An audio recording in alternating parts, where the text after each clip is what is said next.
Hi everybody, it's Josh with Talk About Trek, and we are back today to talk about one of the strangest Star Trek books that I've read. Star Trek The Next Generation, X-Men, Planet X. The crossover of, of a lifetime, really. Honestly, I can't believe that I don't remember reading this as a kid. Because as a kid, there was two things that I was really, really into. One was superheroes, and the other was Star Trek. Actually, it's kind of the same at this point in time, but I don't read a lot of X-Men books these days, but I did read a lot of X-Men and Spider-Man books back in the day.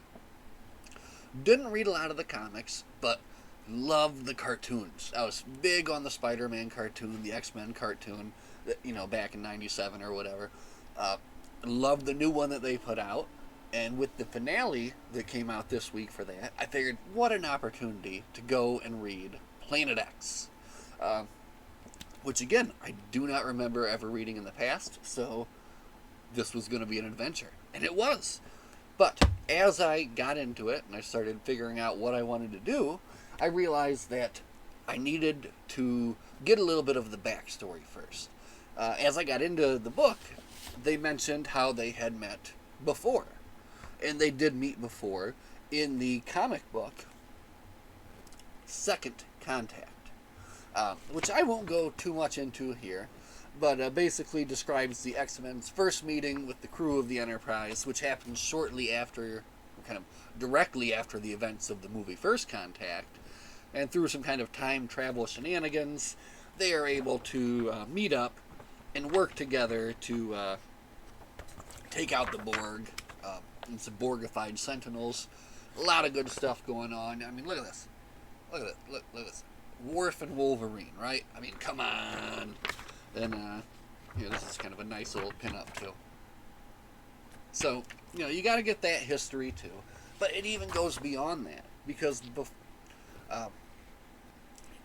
Wolverine mentions meeting Kirk. And I'm like, what?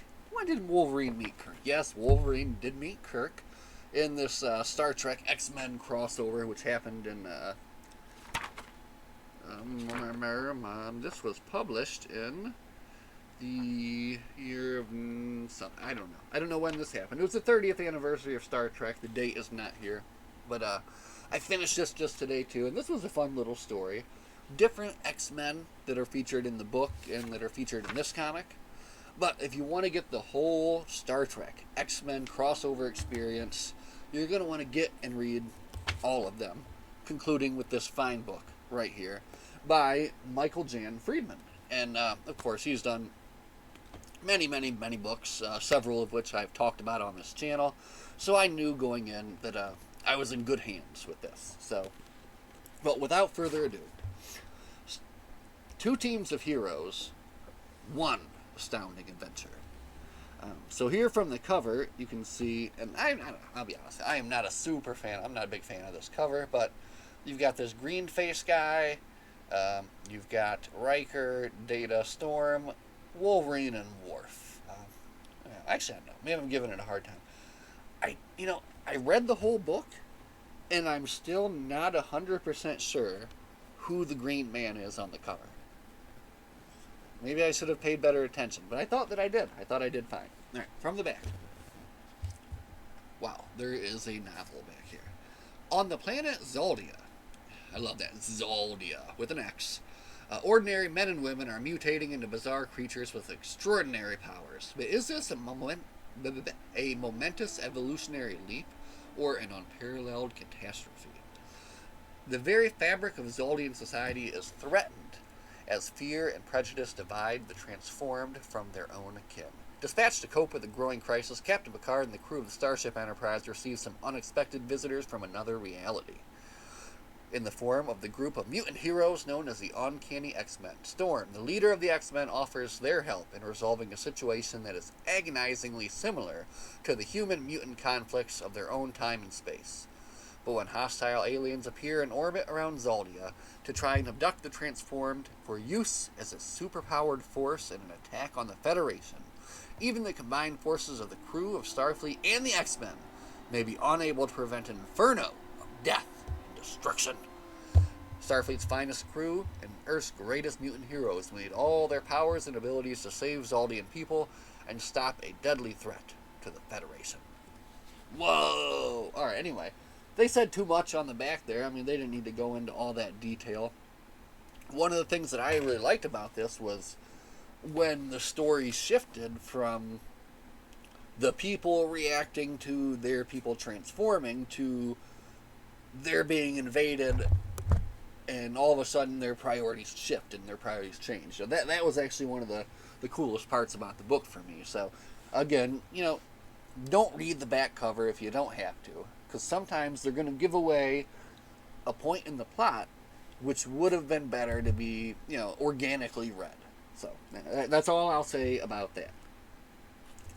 There is a good bit in here about how the book came about in the book about Star Trek books. And I won't go into the whole thing, but basically there was a time where Marvel and Paramount were working together, so they all worked together to produce these comics and this fine book here. And Michael talks about thinking about the possibilities of Troy and Jean Grey and Geordi and Nightcrawler, Worf and Wolverine, and these different characters working together. Finally, he says, the book sold very, very, very well, and I did expect some fans to go, no, this can't be, I'm not listening. You can't show it to me, and I'm not going to look at it. And I expected that kind of reaction, but I was happy with the product and the opportunity. And that's kind of how I felt, too. I'm like, this seems very silly to me. Like, these two properties are just so very different, obviously. How could they come together? But they do a good job of bringing them together, and I guess what I would say is my favorite part of the book is he does a great job of giving each character like their own little team up moment, So you got Worf and Wolverine, you've got Deanna Troi and Colossus, you've got Picard working with Archangel. Just so much, so many various different cool scenes, I guess, that he wrote up. And that's kind of how this book goes. It's like this kind of sequence of these action sequences, and I guess it's kind of that way because, it's an X-Men book too, so you have to have those. And it reminded me of why I like to read those books when I was a kid too. So you have this mix of Star Trek and the X-Men together, and he meshes it together very well here, I would say. So I had a great time with it. And again, I can't believe it was the first time that I've read it. And also, it makes me kind of sad that there's probably never going to be any more crossovers like this in the future. Maybe I'm wrong. I don't know. Maybe it'll happen again, but just a very silly idea that when put to paper turned out to be very fun and very interesting. So before we get into too much of the story itself, let's just take a second to look at a couple of these pinups out of the TOS one, because I don't want to forget. Specifically this one I thought was really nice. You've got Hank, McCoy, and Spock playing chess. And then here we have this nice little pin-up here. It says something about the first time Spock was finally speechless. So, just that there's a lot of interesting art in these. There's a lot of cool stuff to look at. And, again, the stories in both books, these comic books, are interesting and fun, too. So, you kind of got to take the whole thing as one big package when you're looking at this. So, yeah, Planet X. I'm going to talk about the book now in detail, so if you don't want to know, just get out of here. Man, I did another bad job of taking notes, and I still haven't fixed my notebook, which is in pieces here, but that's fine. We'll get there in the end. I took like half notes, as you can see. Not much there to look at. So, and I'll be honest with you, what happened here, I had a little bit more time to read the book. So I was kind of reading more and writing less.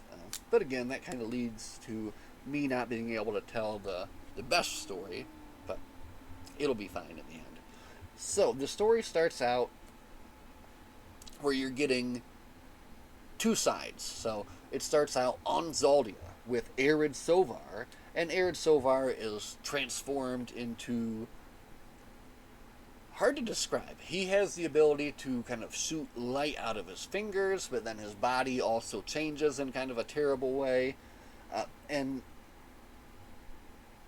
this happens to him during like a sacred pilgrimage. So now what's happening is on this planet, certain people at the age of 22 are developing these abilities.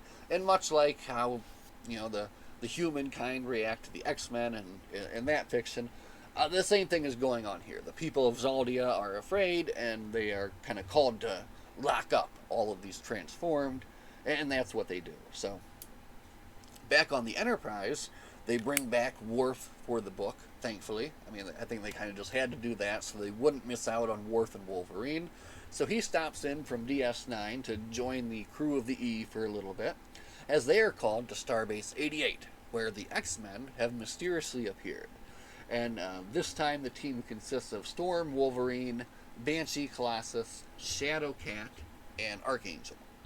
So they show up to Starbase 88, and since they previously knew Picard, Picard and crew were called to pick them up and kind of assist them in getting back to their proper dimension, So the story kind of shifts back and forth between the X-Men kind of assimilating into Starship and Starbase life, and then on Planet X, Zaldia, the Transform being rounded up into these kind of camps, and then their talk and planning of eventually busting out, and getting out of this situation. So that's what's going on between the two stories.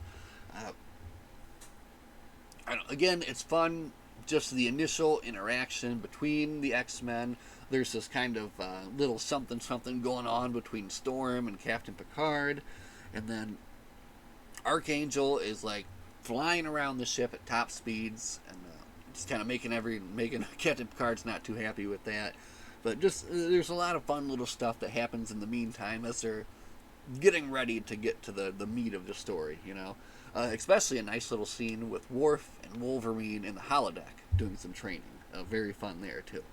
Now, going back to Zaldia, the Transformed initiate their escape, and that's with the help of this Earthbender, I guess for lack of a better word, but his power is the ability to move Earth, and his name was, I think, Ratatan, and he is kind of like the leader of the rebellion to break out.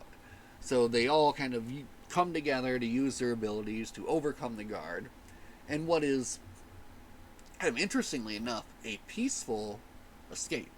The Guards all are using stun weapons. None of the Transformed kill any of the Guards in the escape. Everybody is alive, and that's like important to them. So I kind of like that part as well. But then, as they escape, one of the Transformed, who had the ability to make illusions, does not want to go along with this Ratatan and his plan to, move into this city and kind of take things over. They think they should scatter. So this Ratatan actually opens up the Earth and swallows her up and kills her, the only casualty of the whole thing. So that was actually kind of a stunning scene there too. I guess showing this guy's determination to, almost like Magneto. He wants to prove he's like, they are the superiors, So very interesting there, but they escape. They go into the neighboring city of Verdine and kind of get into like the empty buildings there and kind of spread out. It's at this point when luckily the government is able to get off a distress call. They ask for help with the Transformed. Just as they get that call off, their communication satellites are all destroyed, and they are under invasion by this kind of unknown species to them. So the Enterprise is on its way as fast as they can get there, right? And they don't know about the invasion. They just know about the threat of the Transformed. They have an interesting little bit here, too, where there's a lieutenant, I don't know, maybe a security officer. Anyway, Lieutenant Sovar who is from this planet, and his brother is the initial transformer we meet, this Arid Sovar. So now you've got this connection between the Enterprise and the planet, and they kind of keep building on that, as the book goes on. So, oh, I also like that in this book they have Lieutenant Rager, who is a kind of like a bit character who played like 4 parts as an ensign in TNG, and then she gets written into Titan later as well. But I just like that these little kind of small characters from the show carried on into the book world. That was really cool too. So anyway, they're on their way there. They're getting along okay with the X-Men and the crew of the Enterprise. And when they get to the planet, they see that there's this other ship there and there's something else going on, but they're not forthcoming with any information. So they get into a little bit of a battle. Things get heated between them, and they come up with a solution of Nightcrawler transporting kind of like a team over there to disable their shields, disable their propulsion or whatever, so that they can get the upper hand. So here you have some kind of your first real X-Men action, and Nightcrawler transports a team over there. They're able to do what they need to do, get beamed out in time, and kind of establish like a stalemate between this Drakon, who are these invaders, and the Enterprise. So right now, kind of both ships are a little beat up, and neither of them can do anything.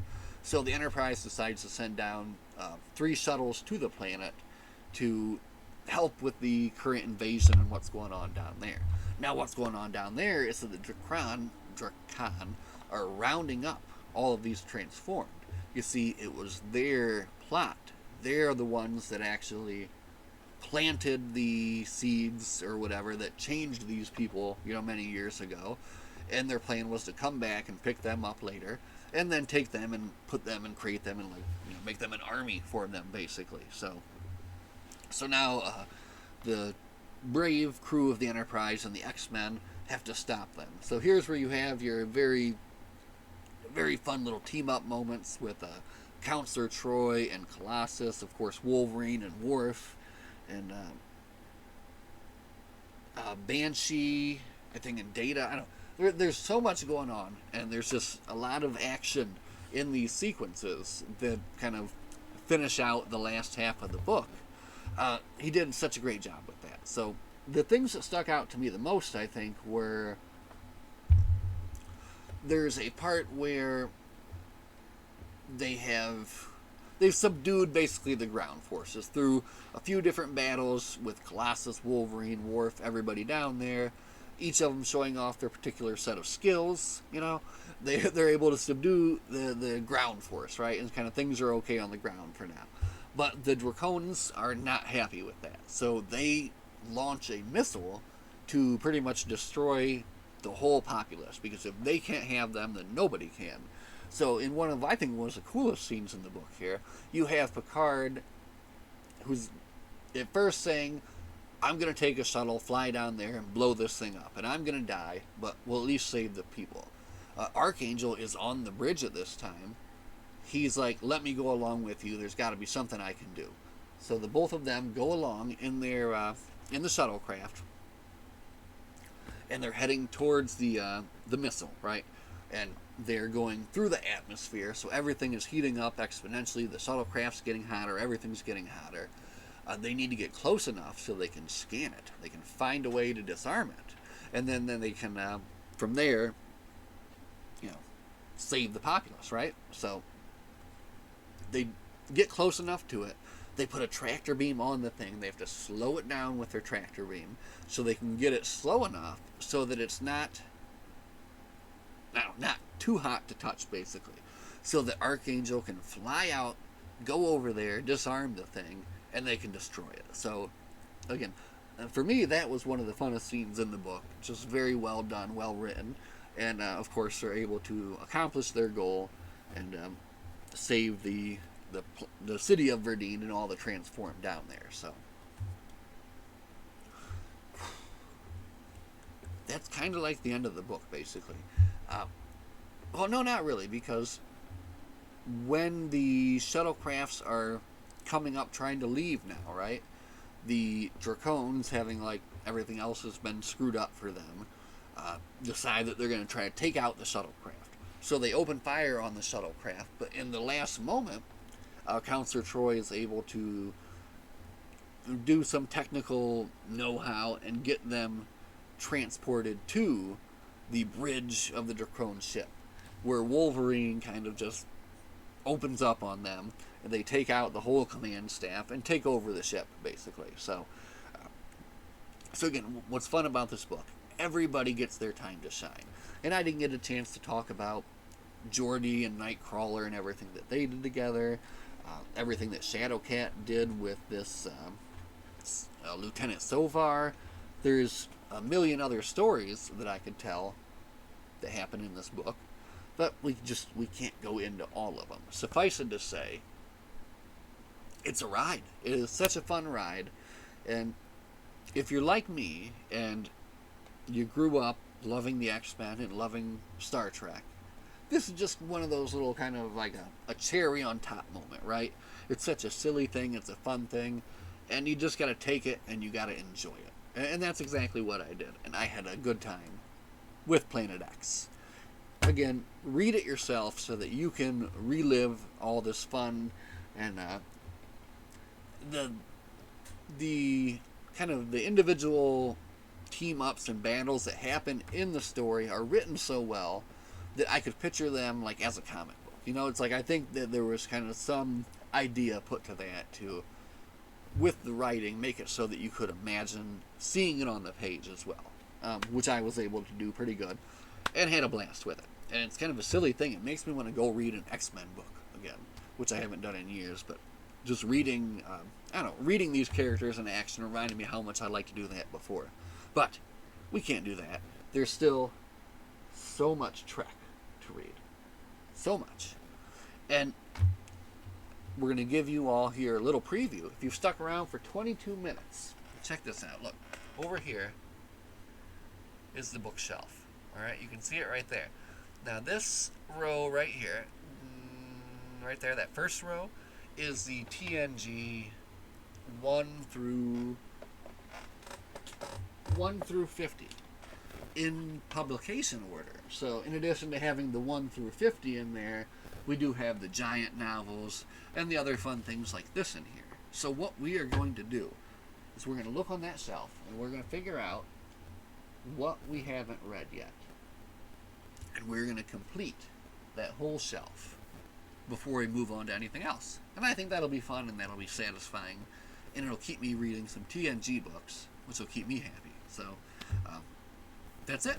As always, everybody out there, live long and prosper. And we'll talk to you all in the next one.